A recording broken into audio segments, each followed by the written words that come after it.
Saddest video. Sad. The class is ending in sad because of what we talk about with David. But let's start out with when he's still having some of his days of glory.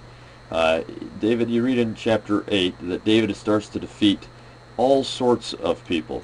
So let's make sure we understand, and we'll talk in class about the power vacuum created by the Sea Peoples or the Philistines. But you've just had this kind of little area that they've controlled, and all of this area has been controlled by other people. Some parts over here have been controlled by Israel, but they're continually fighting people for it.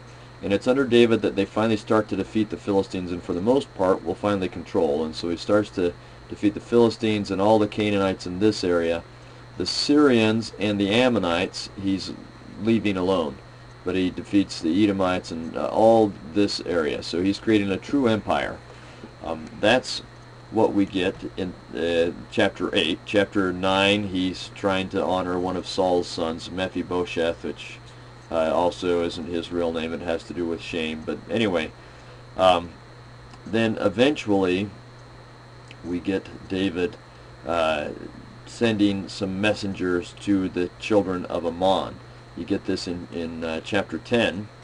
So if we scroll down to chapter 10, what happens is that Nahash, they remember good old Nahash, the king of the Ammonites that was fighting against Saul in Jabesh Gilead, he dies. And at this point David has had some good relations with the Ammonites.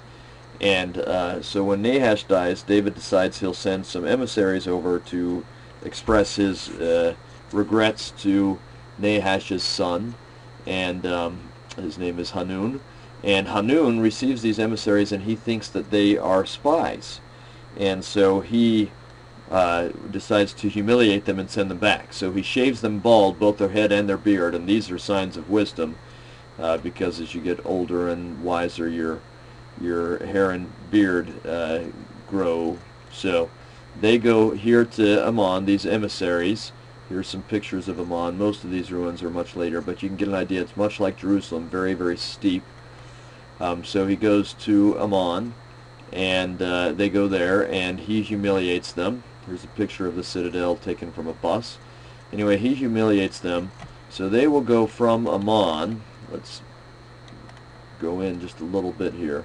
They'll go from Ammon down to Jericho, which is right here. So this is way up. You go down several feet. This is about 2,500 feet above sea level. It's about 1,000 feet below. Jericho's about 600 feet below. So they go down here and climb back up, but they're too embarrassed and ashamed to come back to their people in Jerusalem. So they stay in Jericho until they can build or regrow their hair and beards.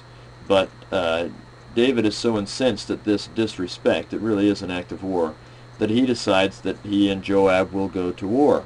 And what happens is when the Ammonites hear that he's going to come to war against them, and this means it's a new step in the power of Israel. They're not just taking over this area, they're going to start to take over other areas on the other side of Jordan.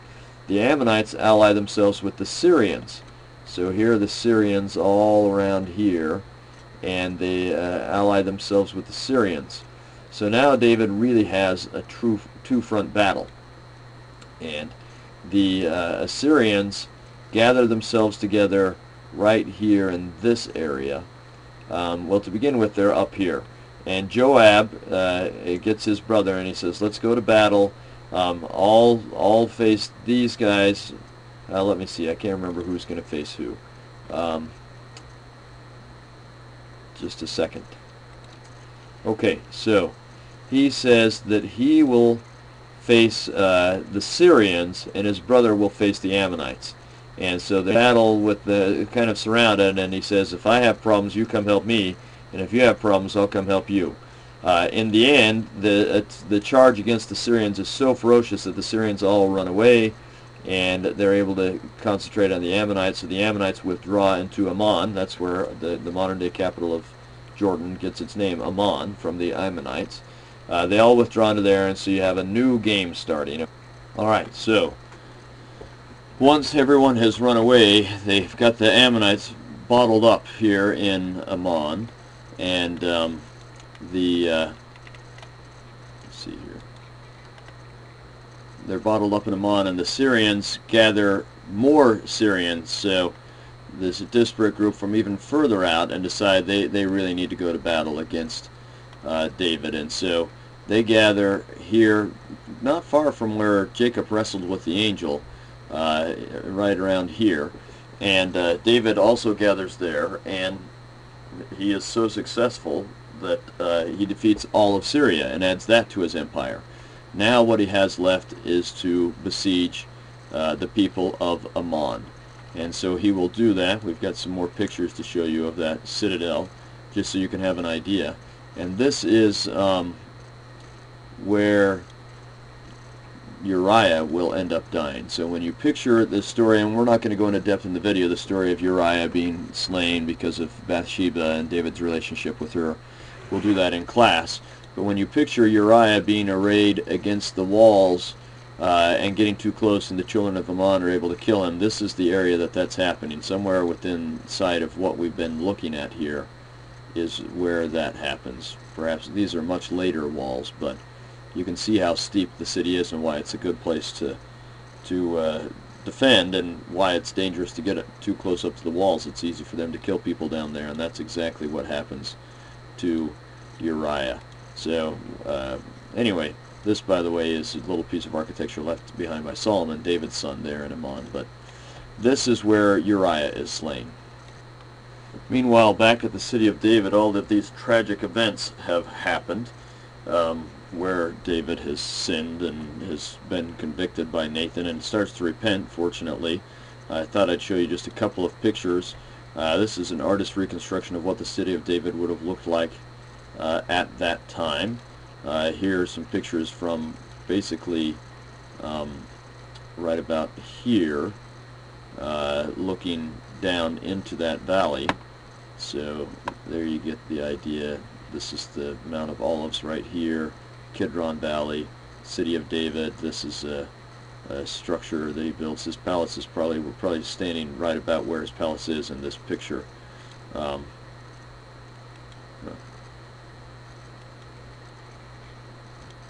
Here's another picture. This is later, a generation later, when Solomon has built the temple, but a reconstruction. You can get that idea. What this artist has done a better job of is featuring the big gate that was there. The Jebusites were there, and it is up through this water system that David's army will go when they get into the city and take it. And that's an important little place. So here's again a view of that area looking from here. So this is the area that was the city of David, and then Solomon built his temple up here. But this is the area that was the city. The gates are right around there. Here's another reconstruction of those gates, an artist's reconstruction right there. And this is actually inside the ruins today. Here are some of the remains of that large gate. You can see some of these huge stones that were part of that gate going down like this. It's a little bit hard to see, but you can kind of see it there. And then going into the water system that David and his men came up through. So all of that is happening here in the city of David. And it's here then in this area where Amnon will rape his sister, and she will be avenged by her brother Absalom. And Absalom will then, because he kills his brother who is in line for the throne, have to flee. Now this is something that's worth thinking about, that Absalom, who later will have designs for the throne, may not have been motivated completely by the desire to avenge his sister who is raped, but may also be doing this because his older brother, half-brother, is in line for the throne and he has ambitions for the throne. So Absalom flees the country. Joab helps him come back and then helps him regain David's presence. Alright, so Absalom decides that he would like to be king, and he starts sitting outside of the gate.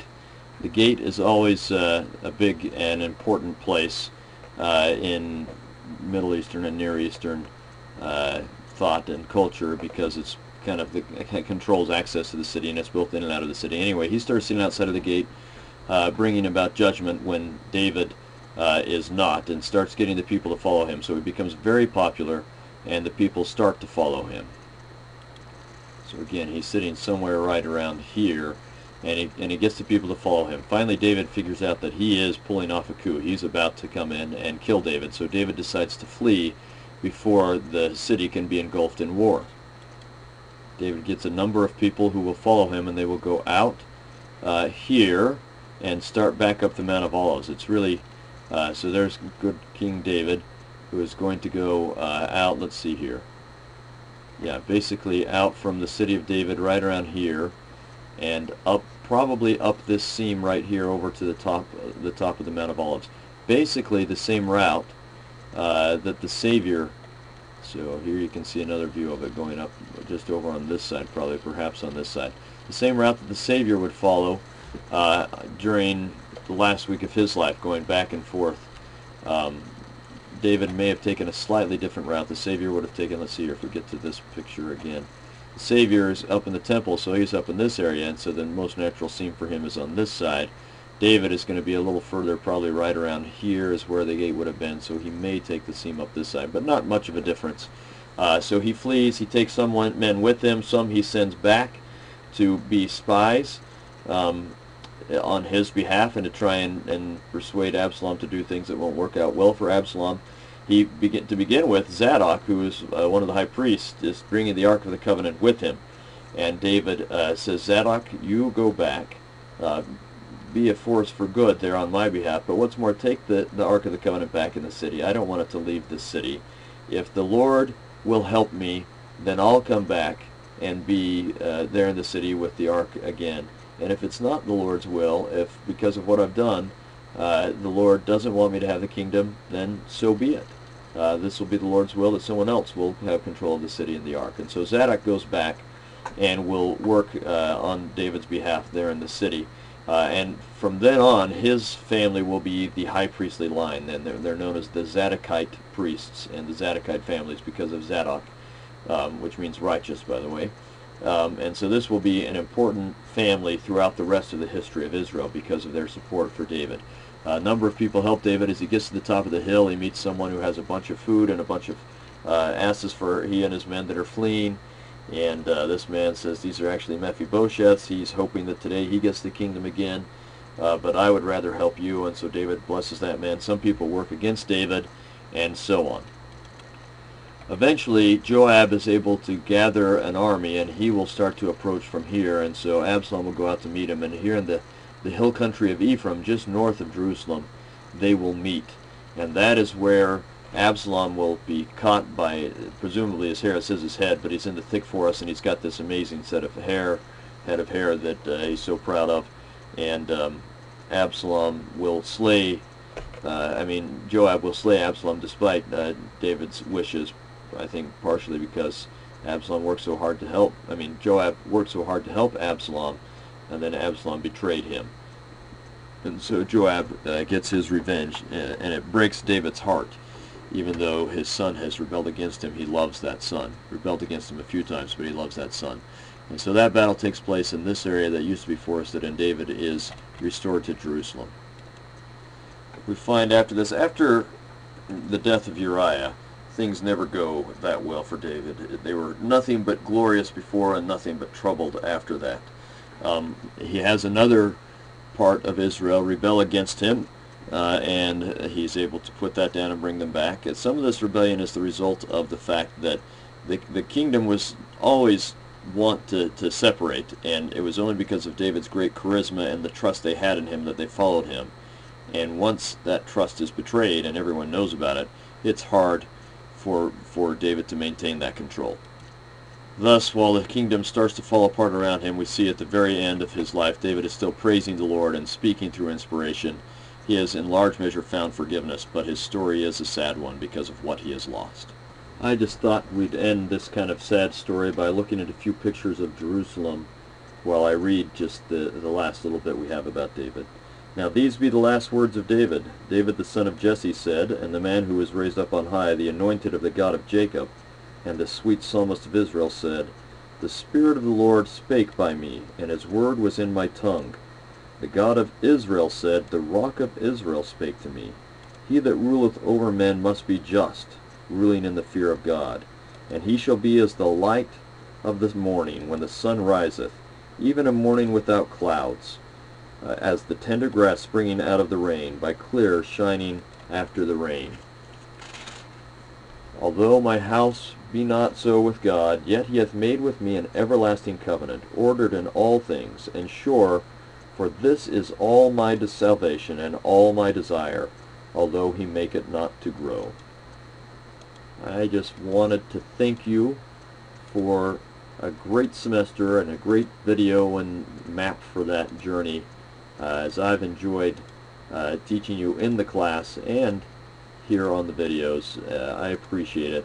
I hope you've gotten some things out of this video, and that you have a wonderful life and go and sin no more.